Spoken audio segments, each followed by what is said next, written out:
Bienvenidos, ¿cómo están? Hoy te voy a hablar de la política económica del gobierno de Mauricio Macri durante el periodo diciembre 2015-2019.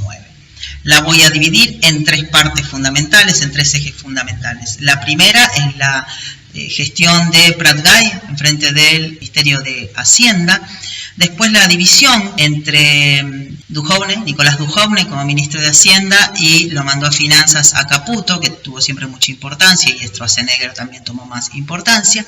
Y finalmente la última etapa, 2019, donde después de las PASO, Hernán Lacunza trató de llevar adelante un programa de gobierno que fuera más consecuente con las necesidades del momento. Nosotros tenemos dos tipos de políticas económicas en Argentina que han ido cambiando según el gobierno que tengamos de turno.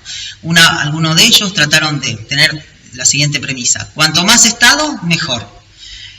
Luego, tratar de imprimir billetes y que un poco de inflación no hace daño porque genera crecimiento, y que hay que vivir con lo nuestro. Y después hay otra corriente donde básicamente el Estado tiene que ser eficiente y regulador, pero no intervencionista. Luego, que la máquina de la felicidad no existe, es decir, que no se puede imprimir billetes para cubrir el déficit fiscal. Y el tercer elemento es que hay que tener una apertura económica hacia el exterior para poder, especialmente en países emergentes como el nuestro, tratar de crecer de manera consistente. Mauricio Macri integró esa ideología para tratar de abrir a Argentina hacia el mundo. Sin embargo, recibió una herencia muy importante a la cual no quiso ponerle mayor hincapié.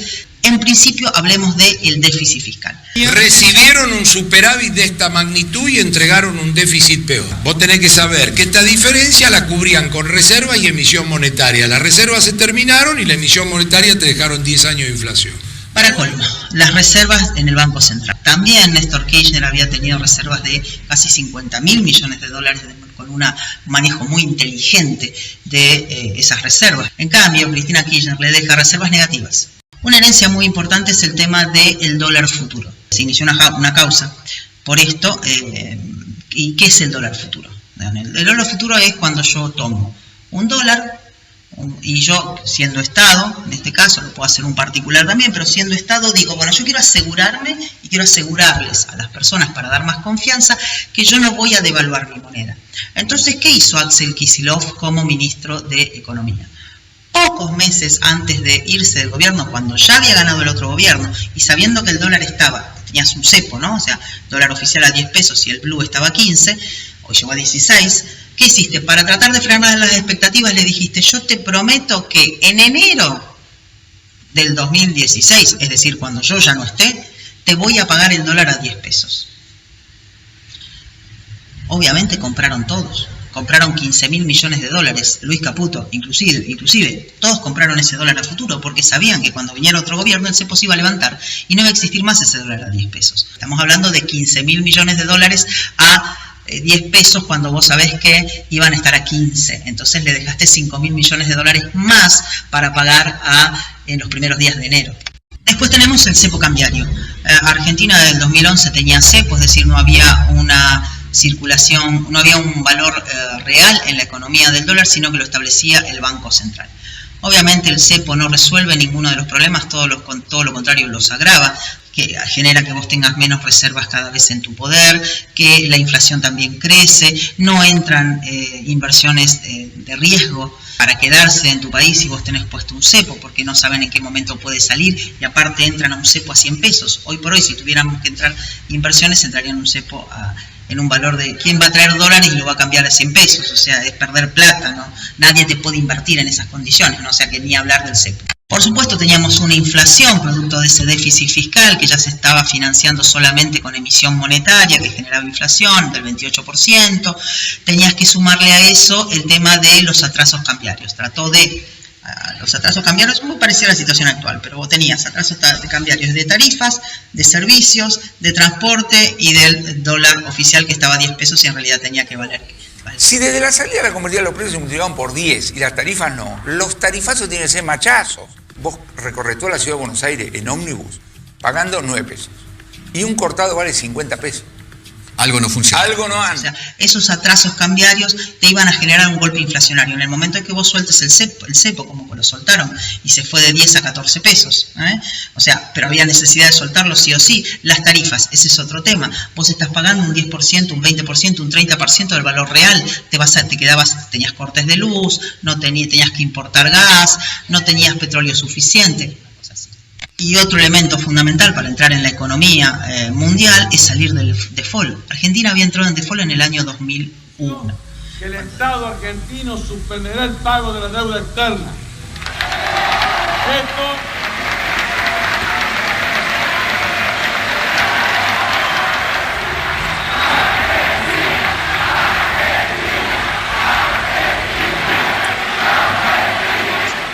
Y había quedado una parte, si bien hubo una excelente renegociación de deuda por parte de Lavagna y Kirchner, Néstor, al principio de la gestión, y un desendeudamiento real con una quita de intereses y capital muy interesante, pero quedaron 16.000 millones de dólares de fondos buitres que nunca se arreglaron.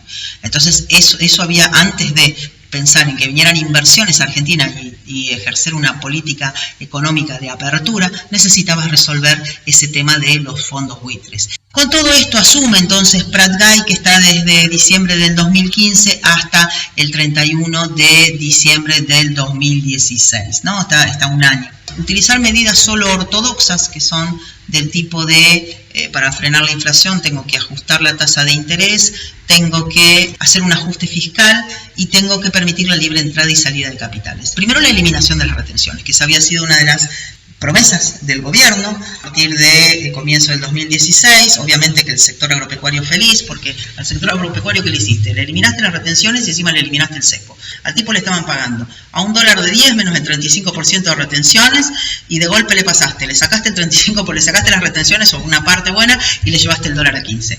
El campo fácil, y encima le dijiste liquiden cuando quieran. Ya le diste todo.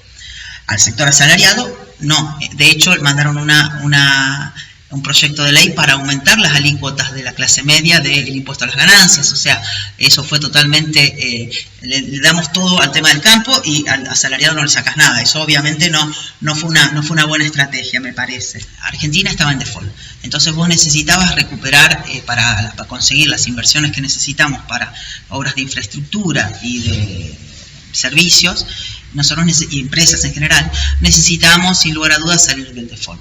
Eso lo negoció Prat Gay y consiguió llegar a un acuerdo con el juez Griesa, donde de esos 16.000 millones de dólares se ofreció a Argentina a pagar 9.000 y pico de millones de dólares en efectivo y obtener un retiro de intereses por 8.000 millones de dólares. Además de eso, en 72 horas se eliminó el cepo, consiguiendo realmente una situación de confianza. Ahí hubo sin duda un tema de confianza muy importante, de hecho. Otra medida muy importante de Prat Gay fue la del blanqueo de capitales.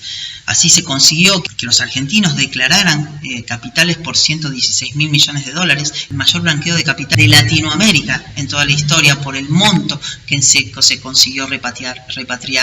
En parte, una parte se repatrió y otra parte quedaron en el exterior, pero empezaron a tributar impuestos en Argentina. O sea que eso fue un mejoramiento de la situación fiscal argentina en valores reales, ¿no? Declarando plata que estaba en negro. Después está el tema del ajuste fiscal. A Macri se lo acusó de gradualismo. ¿Por qué? Porque venía de un déficit fiscal del 6% y el primer año lo llevó, con todos los problemas de la herencia que había recibido, pero lo llevó a un 4,6%. O sea, no fue un ajuste que a lo mejor estarían esperando que pasara de un 6 a un 0. Pero a veces hay que ser más racional en cuanto a las expectativas y después la realidad, porque una cosa es la expectativa, como cuando Macri dijo que iba a terminar con la inflación, era una pavada, y porque es solamente monetaria, y después la realidad donde realmente, con todos los problemas que tenía, no pudo resolver el tema de la inflación, todo lo contrario, la fue aumentando, y tampoco consiguió ese flujo de capitales de manera inmediata. Los capitales no se mueven de manera inmediata salvo para una especulación financiera.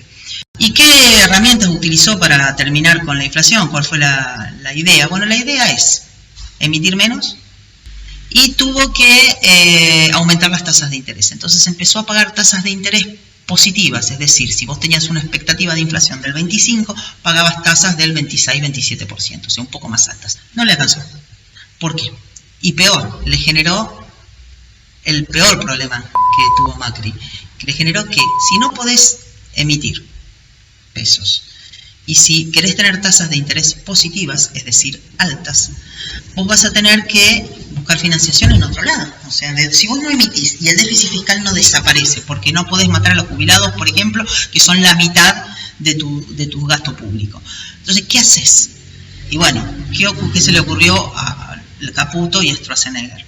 Vamos a emitir las LEBACs. La plaza hay dinero, te lo toma el Banco Central para tratar de secar la plaza, es una política monetaria restrictiva, donde el gobierno se compromete a pagarte dentro de 35 días, suponete, a unas tasas muy altas que equivalían a un porcentaje positivo con respecto a la inflación. Pero ¿qué pasa? Las LEBACs, como todos títulos públicos, como ya venía pasando en el gobierno de Cristina también, generan intereses. Entonces eso hace lo que hace, que cuando vos estás pagando intereses, es como si vos pagases el mínimo de la tarjeta. Cada vez se te hace más grande.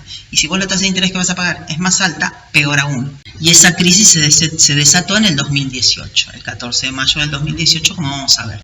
Llegó un punto, a fines del 2016, antes de empezar el 2017, donde hubo una tensión muy grande entre Prat-Gay, Luis Caputo y Marcos Peña y Stroessner y Macri. Y Macri tuvo que tomar una decisión. O iba para el lado de las medidas ortodoxas o iba para el lado de las medidas heterodoxas. Y se decidió, él quería ganar las elecciones de medio término. Entonces, según su criterio, sacrificó a Prat-Gay, que por ejemplo quería aumentar el impuesto a ganancias para tratar de reducir de alguna manera el déficit fiscal, y no quería seguir aumentando tampoco Prat-Gay la cantidad de LEBACs. Había que hacer un ajuste. Y Macri no lo quería hacer el ajuste porque él consideraba que era imprescindible ganar las elecciones del 2017 para obtener mayorías en la Cámara.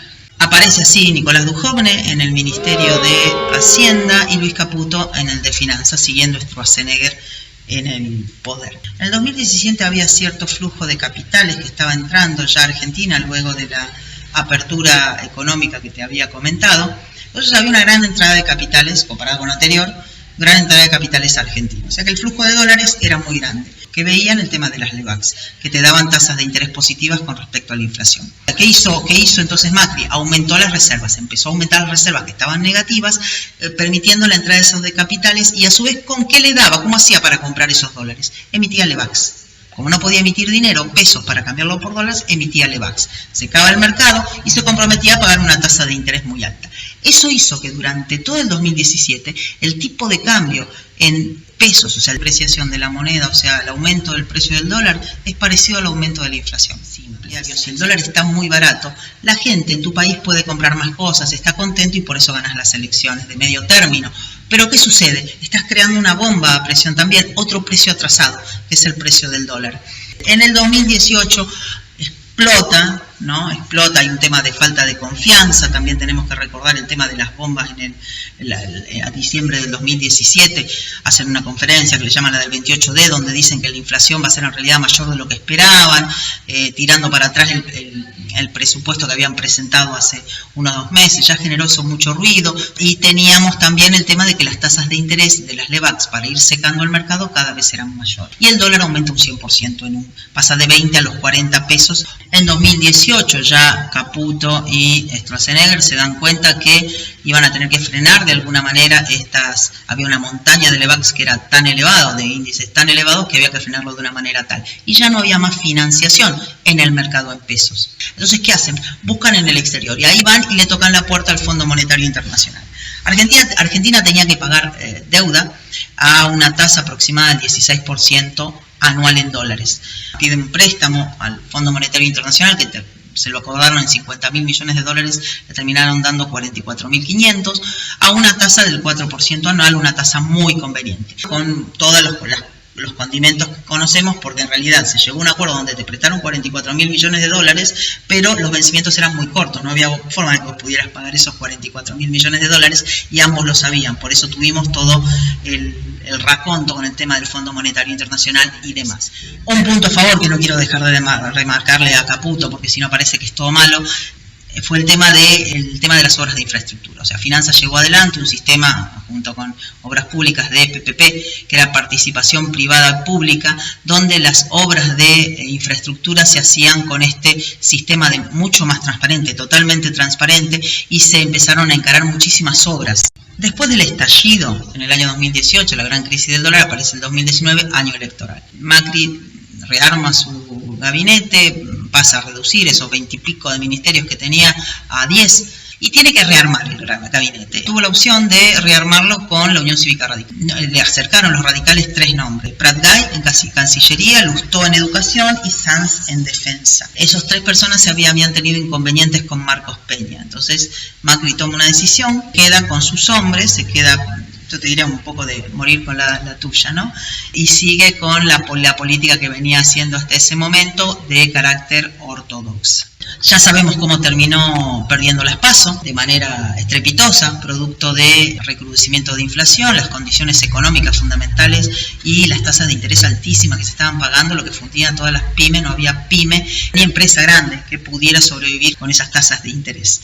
Asume el 17 de agosto del 2019 Hernán Lacunza como ministro de Economía, donde básicamente la extensión de los vencimientos de las LEVAX y las LETES las patea y hace un reperfilamiento de los vencimientos. Reperfilamiento es un patear, ¿no? Una forma elegante de decir que te patea los vencimientos hacia más adelante.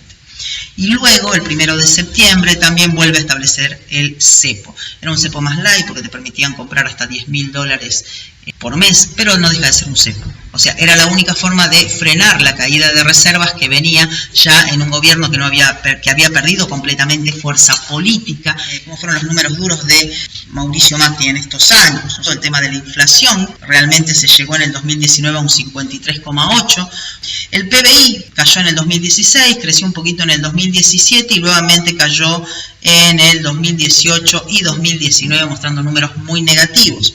El desempleo se mantuvo más o menos estable en el 10%, producto del aumento de los planes sociales. Si nosotros vemos los planes sociales en el siguiente cuadro, te voy mostrando cómo fueron aumentando la cantidad de planes sociales. También tenemos la jubilación mínima, cómo fue evolucionando. También las tasas de indigencia y pobreza, cómo fue aumentando la deuda. Cuando Macri asume la deuda era de $240.000 millones, aunque había $16.000 millones que estaban en litigio. Cuando sale del gobierno, Macri dejó la deuda aproximadamente en $330.000 millones, incluido la deuda con el Fondo Monetario Internacional. Y por último tengo que hablarte que las reservas internacionales que el Banco Central que había recibido Macri negativas, las deja en $20.000 millones positivas para que el gobierno que siguiera pudiera por lo menos contar con esos $20.000 millones. Este es un resumen que te hice de los elementos más salientes de la política económica de Mauricio Macri. Si te gustó el video, ponele un like y espero que me sigas acompañando en esta serie de videos históricos y económicos. Adiós.